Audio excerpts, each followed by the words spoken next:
I'm sorry for the unappealing meal my unattractive daughter-in-law has prepared. My mother-in-law scolded me in front of our relatives during my father-in-law's 60th birthday celebration. She's not only unattractive, but also inept. I'm truly ashamed. What a disaster. Where was my dependable husband, who always cared for me? Was he tending to our daughter? He was nowhere to be found.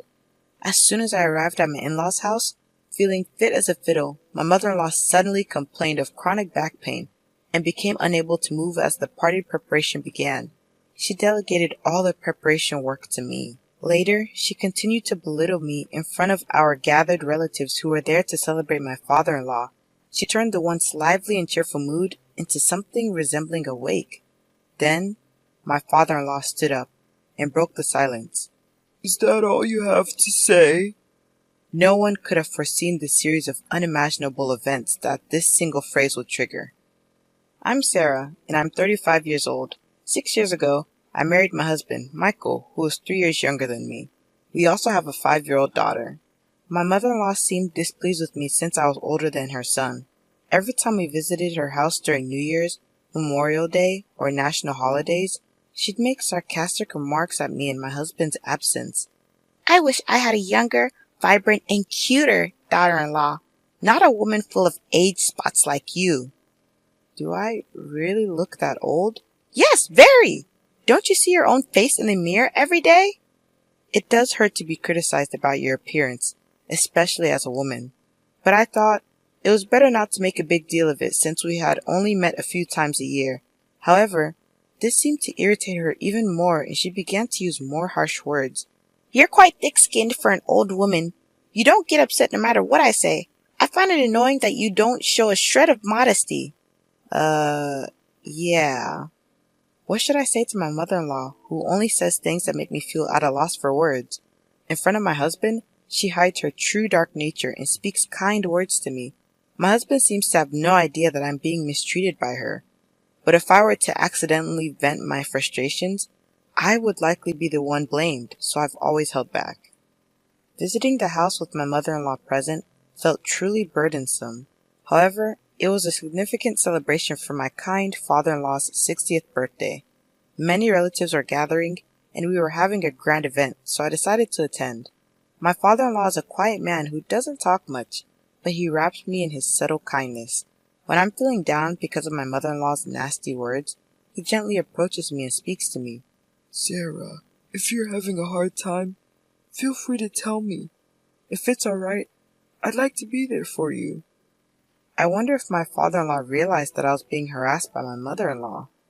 But to protect me from further harassment behind the scenes, he consciously refrained from openly supporting me. To celebrate such a warm-hearted father-in-law, our family left early in the morning and drove 3 hours to our in-laws' house. I was feeling a bit under the weather with the low-grade fever and lingering fatigue, so my husband, Michael, took it upon himself to do all the driving. On reaching my in-laws' place, my mother-in-law stepped lightly out of the front door with a gleeful expression. Well, well, look who's here. It's been a while, Michael. You should show your face more often. Oh dear, you look tired. Well, I've been driving non-stop, so it can't be helped. I see. You've worked hard. I'll get the bed ready right away. Why don't you go rest in the back room? I think I'll take you up on that. Sarah, you should get a rest too. You've been taking care of the kid in the car. You must be tired. Besides, you don't seem well. Oh dear, Michael. You didn't know? I called Sarah yesterday and we planned to go shopping together for the 60th birthday celebration. You go and rest. Sarah, once you've put the luggage at the entrance, we'll head out. Of course, no such communication had come, and I don't remember making any such shopping promise. Having looked after our energetic 5-year-old daughter, I'm exhausted. And since I'm not feeling well, I'd like to rest too. Since Sarah's not feeling well, let her rest. The shopping can be done by you. But it's your father's big celebration. I want to choose the best ingredients with Sarah. Sarah, you'll keep your promise with me, right? She certainly knows how to make a good excuse. Without giving me a chance to refuse after setting down the luggage, she forcefully pulled me by the arm and shoved me back into the car we had just gotten out of. Then, glaring at me fiercely, she snapped, I don't think you need time to rest. However, right after that, she switched her expression to a big smile and loudly said, Thank you for driving the car. I'm so happy. Knowing my mother-in-law, if I opposed her now, it would surely make the whole day a disaster. I reluctantly got into the driver's seat. I'm fine, so Michael, you just rest. I'll go shopping with mother-in-law. As I tried to hand over our daughter to Michael, mother-in-law took my daughter from my arms and swiftly seated her in the child seat, quickly closing the door. Looking after the child is a mother's duty. Well, Michael, we're off. Once she got into the passenger seat, her sweet tone from before completely changed as she started berating me. So, you can't even look after your child properly? Stop using Michael for your convenience. You're just an incompetent daughter-in-law who's only aged. What was terrifying was that she maintained a sweet facade since Michael was still nearby. Oblivious to all this, Michael waved us goodbye. I drove my unfamiliar husband's car toward a large supermarket. Of course, there was no way mother-in-law would stay quiet during the drive, and she started lecturing me right away. I'll make you regret lazing around while making my son drive. Mother-in-law, please don't say such scary things. I've been feeling feverish and fatigued since this morning. Your poor health is due to your bad management. Also, your crow's feet have increased, and the spots on your cheeks have darkened. I can't even bear to look, and your skin has lost its elasticity. I had lost all my energy to respond to her harsh words, and barely managed to arrive at the supermarket, nodding along the way. This is really exhausting. I wonder how all the other daughter-in-laws in the world manage to endure such treatment from their mothers-in-law. My high-spirited mother-in-law, without even a word of thanks, jumped out of the car and swiftly handed me 2 shopping carts. You're so slow. Get a move on. When I tried to avoid the crowds, she swiftly moved forward, filling the shopping basket with luxury foods like USDA prime beef, crab, salmon roe, and melons. And then she started to add in things clearly not needed for the day. Mother-in-law, do we need these urgently? I asked. We're bulk buying, so we don't have to come to the supermarket again and again. You should know that without being told, she replied. Feeling helpless, I let her do as she pleased. By the time we finished shopping, the 2 baskets were piled high. We're going to check out. Hurry up. Stop dilly-dallying. Despite her rush, when it came time to pay at the counter, my mother-in-law showed no intention of taking out her wallet. Mother-in-law, the payment, I began, but with her hands folded behind her, she didn't move an inch. When I asked for the money again, she glared at me and got angry. You should pay for everything. Excuse me? I stammered. As a wife, it's your duty to entertain your husband's father. Don't be stingy and just pay. I ended up having to pay a total of $300 at the cash register to avoid making a scene. Not having any cash on me, I paid with my credit card. As a part-time worker trying to raise a child, this was a significant blow to my finances. And to make matters worse, I had brought $300 as a birthday gift for my father-in-law's 60th birthday, but I couldn't use that. The expense meant I would have to cut back even more on our living costs in the future, and the burden that had already been heavy just became even heavier. I wonder how I should tell this to Michael. If I report this, mother-in-law might cause a fuss. During the car ride home, my mother-in-law kept hurling insults at me. It was almost impressive how many different insults she could come up with. By the time we arrived home, my husband was still asleep, probably due to exhaustion. Upon seeing this, my mother-in-law smiled slyly and began to take advantage of me.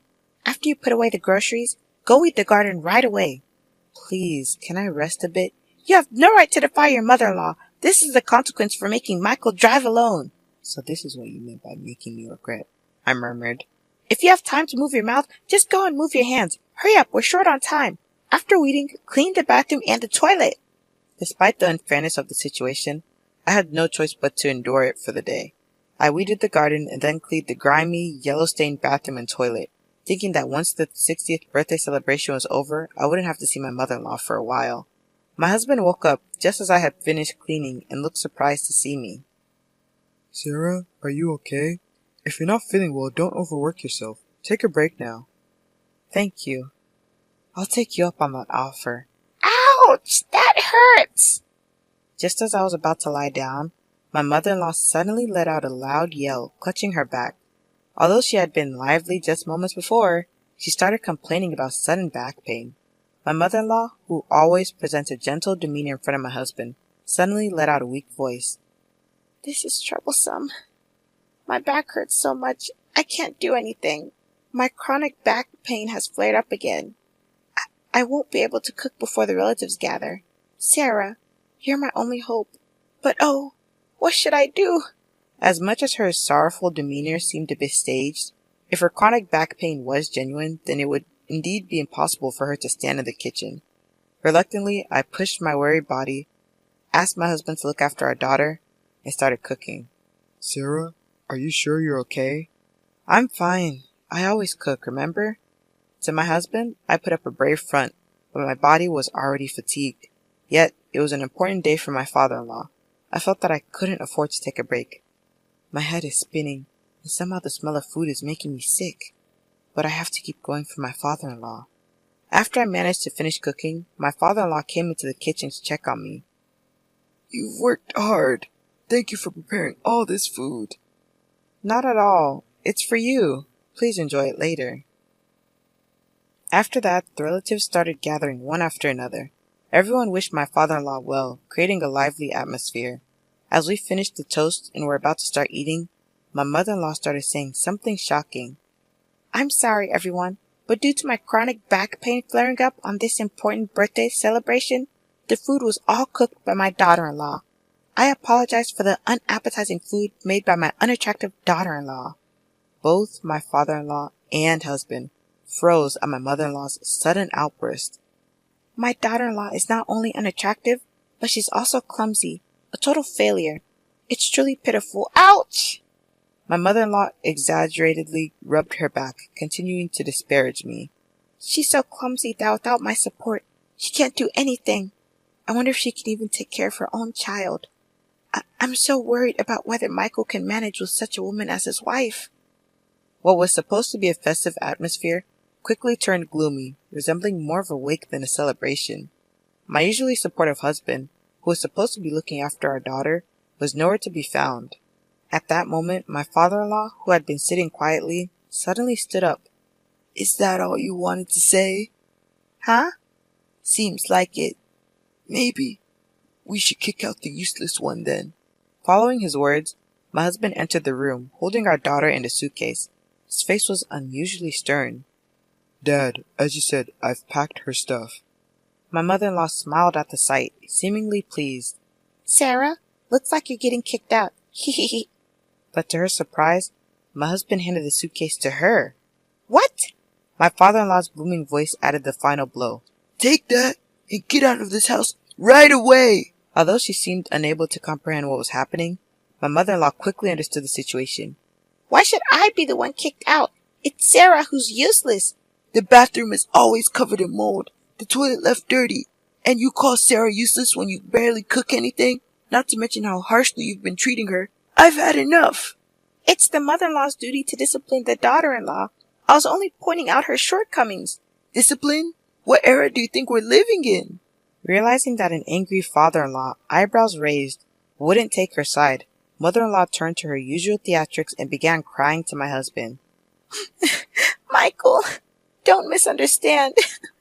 We might need to take care of your father someday, right? So, I was teaching Sarah how to be a good wife. As tough as that was. Take care of him? That's a laugh. I won't be fooled by you anymore. You've just been bullying Sarah. Even today, despite feeling unwell, she came along to celebrate Dad's 60th birthday. Sarah volunteered to celebrate, didn't she? Don't lie. You also made her pay for the groceries, didn't you? I found a receipt from today in her bag when she was trying to take out candies for our daughter. It shows that Sarah paid with her credit card. I just asked her to pay because I didn't have any cash on hand. I was planning to pay her back, honestly. Really? If I hadn't noticed, you would have just kept quiet. I've turned a blind eye to the common mother-in-law and daughter-in-law issues, but you're going too far. I'm fed up with living with a spiteful old woman. Seeing my husband and father-in-law turn away from her, mother-in-law began to blame me with all her usual acting prowess, tears streaming down her face. So, Sarah has been making false accusations about me. That's terrible. You're all making me the villain. No, I haven't said anything, but it's a fact that you've been bullying me, isn't it? For the sake of father-in-law and my husband, who had gone to great lengths for me, I gathered the courage and spoke the truth for the first time. I would no longer let mother-in-law have her way. That's right. We heard about it from Mia. We also know about the nasty comments you made about Sarah at the supermarket and in the car. Afterwards, You made Sarah do all the weeding and cleaning the bathroom and the toilet. Yeah, Grandma was mean to Mommy. She made her clean a lot of places. You can't trust what a child says. Mia doesn't lie. Let's check the dash cam footage. That should clear everything up. Michael, could you do that? Good idea, Sarah. I'll do that right away. What is that?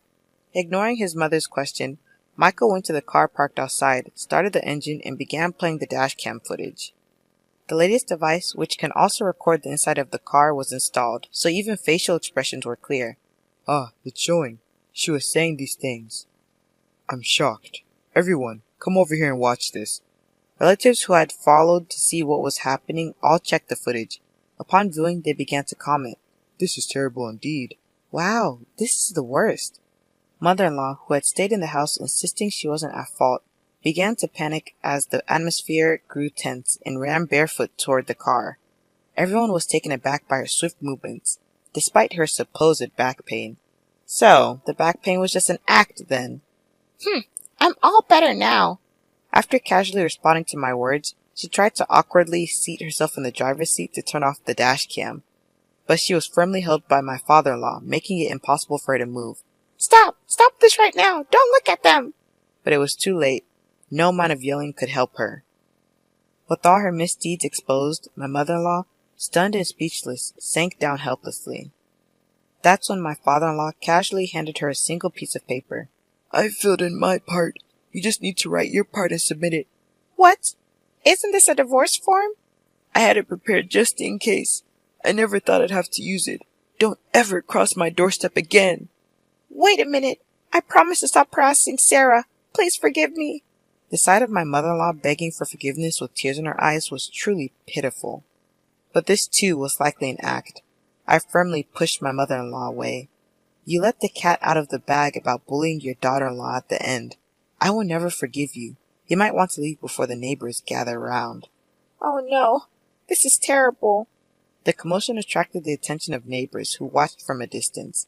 Perhaps not wanting to make a scene, she promptly took the divorce form and suitcase, and her supposed back pain was nowhere to be found. She rushed out of the garden. The villain had been dealt with, but I returned home filled with guilt. I'm sorry for all this during your 60th birthday celebration, Dad.